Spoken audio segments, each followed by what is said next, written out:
Today we are reading The Library Lion.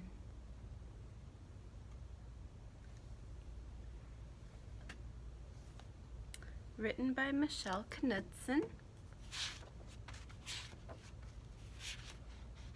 Illustrated by Kevin Hawkes.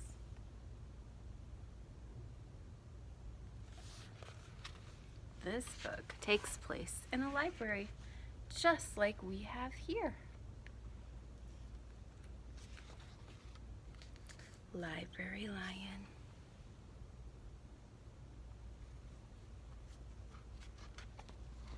One day, a lion came to the library. He walked right past the circulation desk and up into the stacks. The stacks are just where all the bookshelves are. That's what they call them.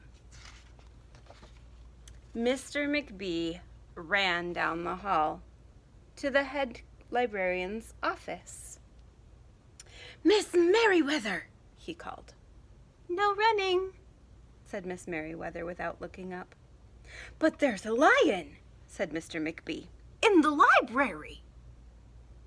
"Is he breaking any rules?" asked Miss Merriweather. She was very particular about rule breaking. "Well, no," said Mr. McBee. "Not really." "Well, then leave him be."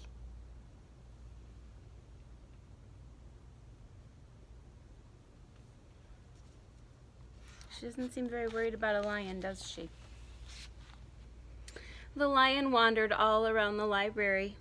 He sniffed the card catalog. He rubbed his head against the new book collection.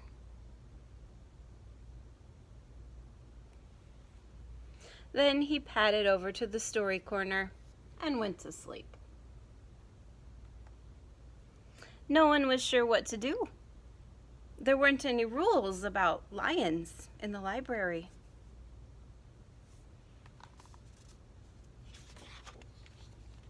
Soon it was time for story hour. There weren't any rules about lions at story hour either. The story lady seemed a little nervous, but she read out the first book's title in a good, clear voice.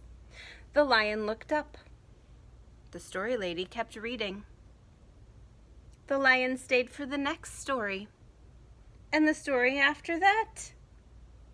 He waited for another story, but the children began to walk away.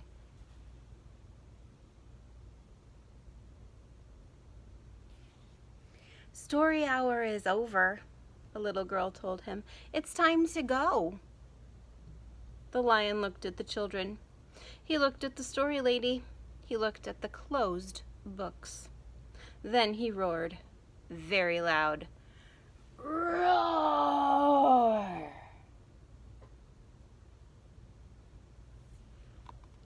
Why did he roar very loud? Miss Merriweather came striding out of her office. "Who is making that noise?" she demanded. "It's the lion," said Mr. McBee. Miss Merriweather marched over to the lion. "If you cannot be quiet, you will have to leave," she said in a stern voice. "Those are the rules." The lion kept roaring. He sounded sad. The little girl tugged on Miss Merriweather's dress. "If he promises to be quiet, can he come back for story hour tomorrow?" she asked. The lion stopped roaring. He looked at Miss Merriweather.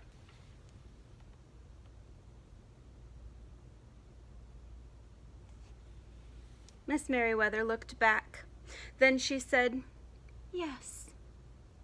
A nice, quiet lion would certainly be welcome to come back for story hour tomorrow." "Hooray!" said the children. The next day the lion came back. "You are early," said Miss Merriweather. "Story hour is not until 3 o'clock." The lion did not budge. Very well, said Miss Merriweather. You might as well make yourself useful. She sent him off to dust the encyclopedias until it was time for story hour.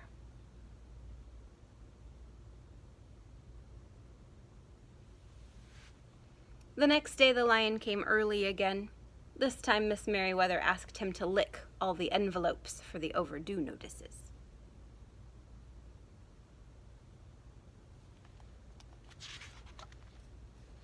Soon the lion began doing things without being asked.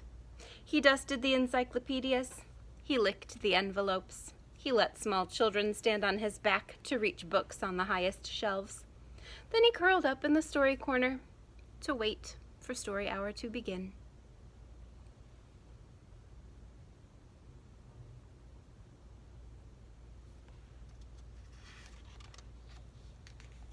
At first, the people in the library were nervous about the lion, but soon they got used to having him around. In fact, he seemed very well suited for the library. His big feet were quiet on the library floor. He made a comfy backrest for the children at story hour, and he never roared in the library anymore. What a helpful lion, people said. They patted his soft head as he walked by. How did we ever get along without him? Mr. McBee scowled when he heard that. They had always gotten along fine before. No lions were needed. Lions, he thought, could not understand rules. They did not belong in the library.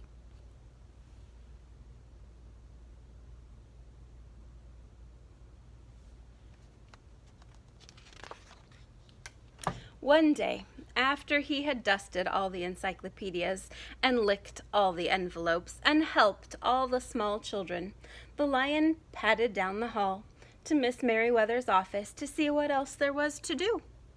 There was still some time left before story hour. "Hello, Lion," said Miss Merriweather. "I know something you can do. You can bring a book back into the stacks for me. Let me just get it down from the shelf." Miss Merriweather stepped up onto the step stool. The book was just out of reach. Miss Merriweather stood on her toes. She stretched out her fingers. Almost there. What do you think is going to happen? Then Miss Merriweather stretched a little too far.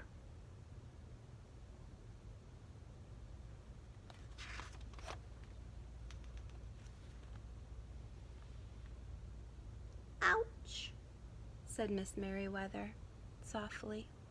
She did not get up. "Mr. McBee," she called after a minute. "Mr. McBee." But Mr. McBee was at the circulation desk.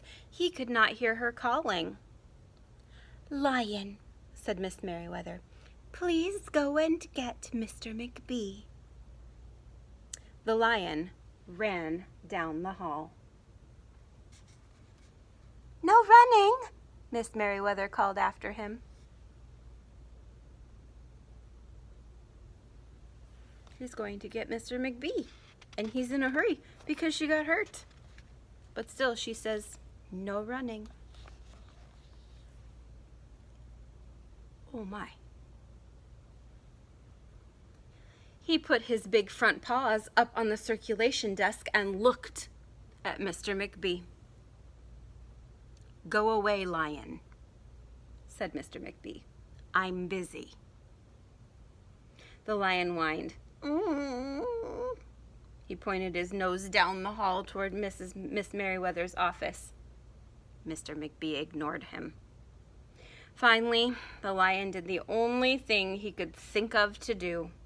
He looked at Mr. McBee right in the eye.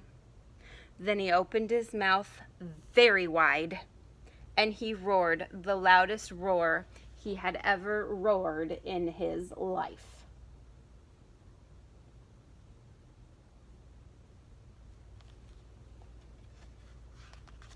Had to do something. Mr. McBee gasped. "You are not being quiet," he said to the lion. "You are breaking the rules." Mr. McBee walked down the hall as fast as he could. The lion did not follow him. He had broken the rules. He knew what that meant. He hung his head and walked toward the doors. Mr. McBee did not notice. "Miss Merriweather," he called as he walked. "Miss Merriweather, the lion has broken the rules. The lion broke the rules."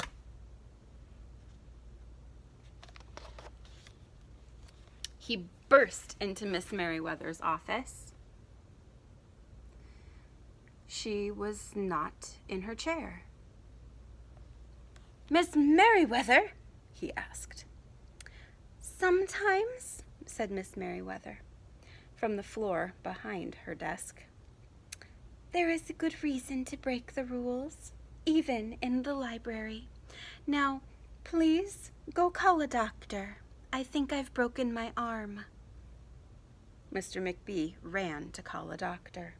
"No running," Miss Merriweather called after him.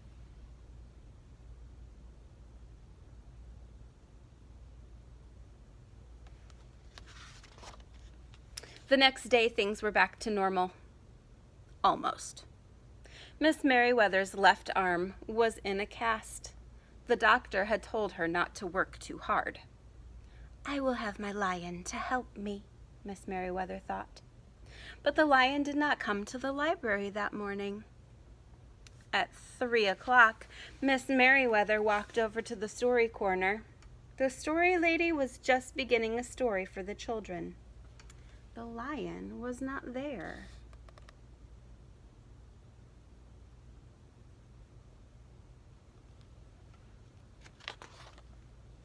People in the library kept looking up from their books and computer screens, hoping they would see a familiar furry face, but the lion did not come that day. The lion did not come the next day either, or the day after that.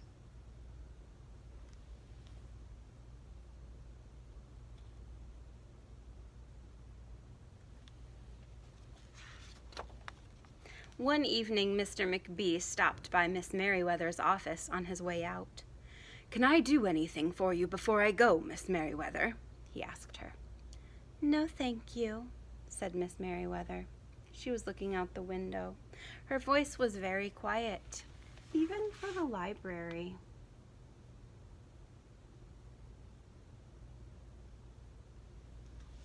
Mr. McBee frowned as he walked away.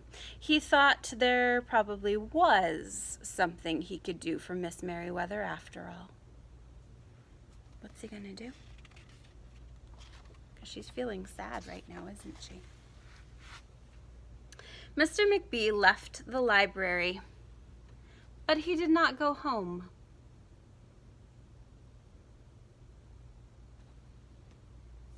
He walked around the neighborhood. He looked under cars. He looked behind bushes.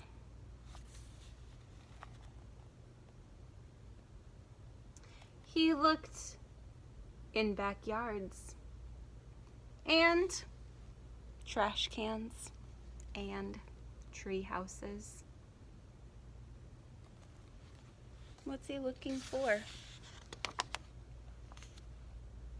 Finally, he circled all the way back to the library.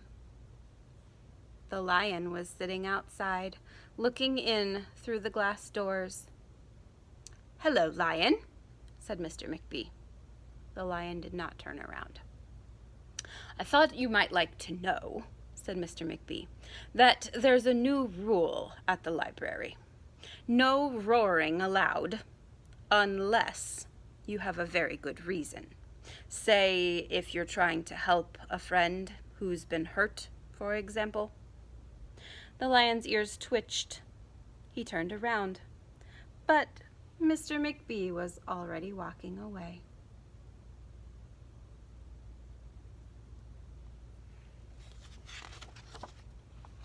The next day, Mr. McBee walked down the hall to Miss Merriweather's office.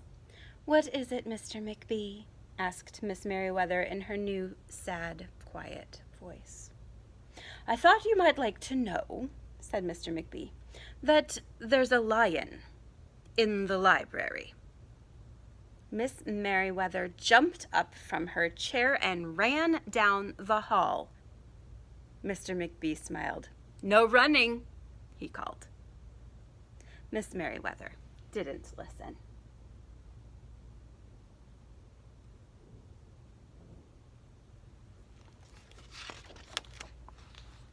Sometimes there was a good reason to break the rules, even in the library.